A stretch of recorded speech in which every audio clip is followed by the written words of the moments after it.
नमस्कार मित्रांनो.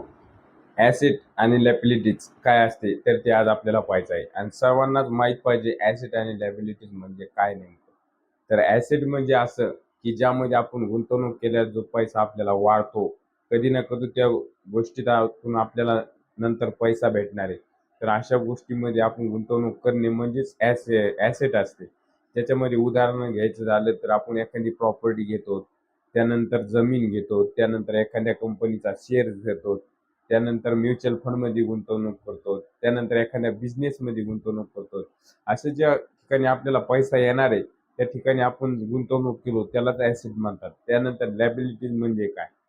तर लॅबिलिटीज म्हणजे काय? तर आपण एखाद्या गोष्टी समज आता आपण गाडी घेतली, मोटरसायकल घेतली किंवा कार घेतली. त्यानंतर समज वस्तू घेतली, की जिच्यातून आपल्याला काहीच लाभ भेटणार नाही. मग त्याच्यातून आपल्याला पैसा येणार नाही. उलटा आपल्या खिशातून पैसे जातील. तर आपण जर समज गाडी घेतली फोर व्हीलर, तर आपल्याला तिचा मेंटेनन्स आहे, तिचा पेट्रोलचा खर्च आहे.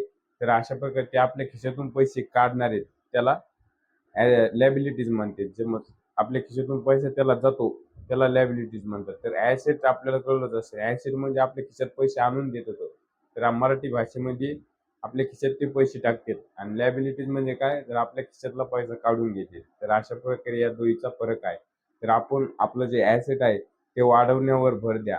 उगाचच कुठल्याही गोष्टीचा खर्च करू नका. जिथून आपल्याला पैसे येणार आहेत तिथं आपण जास्त गुंतवणूक करा. तरच आपल्याला त्याचा फायदा होईल आणि तेच फायनान्शियल गोष्टींमध्ये ॲसेटला खूप महत्त्व आहे. तर अशा प्रकारे आपल्या सर्व मराठी माणसांनी ॲसेटमध्ये पैसे गुंतवणूक करा. लायबिलिटीजच्या नादाला लागू नका. तुम्ही ॲसेटमध्ये पैसे जर गुंतवले तर तुम्हाला कधी ना कधी त्याचा नक्कीच फायदा होणार आहे. तुम्ही सोन्यामध्ये गुंतवणूक करा. ज्याला समज जास्त गोष्टीची माहिती नाही. समज काहीला दुसऱ्या गोष्टीची माहिती नसते तर तुम्ही काय करा सोन्यामध्ये गुंतवणूक वाढवा. ज्यांना सोनं आपल्या सर्वांनाच कळतं, सर्वांकडे सोनं असतं.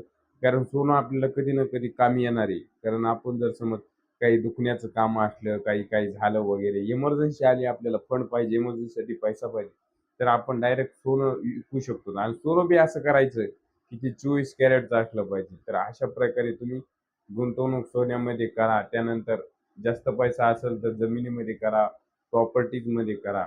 तर जिथं आपला पैसा वाढेल. तुम्ही अशा दिखाव्याच्या नादात अजिबात लागू नका. दुसऱ्याला दाखवतो, दुसऱ्याने गाडी घेतली म्हणून आपल्याला लगेच गाडी घ्यायची आपल्यामध्ये असतं मराठी माणसामध्ये. पण आपल्याला असं अजिबात करायचं नाही. तर आपल्याला काय करायचंय, तो पैसा गुंतवायचा आहे, वाढायचा आहे. असं केल्याने आपण नक्कीच श्रीमंत होण्यास मदत होतो. आणि अशीच आपल्याला पैशाविषयी माहिती जर पाहिजे असेल, तर आपल्या चॅनलला लगेच सबस्क्राईब करा. कारण आपण अशी माहिती फक्त तुमच्यासाठी घेऊन येत असतो. कारण मला वाटतं, की आपला मराठी माणूस आहे, तो कुठेतरी त्याच्याकडे पैसा यावा. आता तुम्ही मारवाडी वगैरे ही लोकं पहा, हे त्यांच्याकडे पैशाचा पूर्ण हिशोब असतात. त्याचा वायपर खर्च आपल्यावानी करीत नाहीत. ते चांगल्या प्रकारे कुठेतरी पैसा येणाऱ्या गोष्टीत गुंतवणूक करतात. पण आपलं तसं नाही. आपण आला की पैसा लोकाला दाखवण्याच्या नादात आपला पैसा उडवतो. तर असं अजिबात करायचं नाही. तर आज आपल्याला ॲसेट आणि लायबिलिटी नक्कीच कळलं असेल. जर कोणाचे काही प्रश्न असतील तर कमेंटमध्ये विचारा.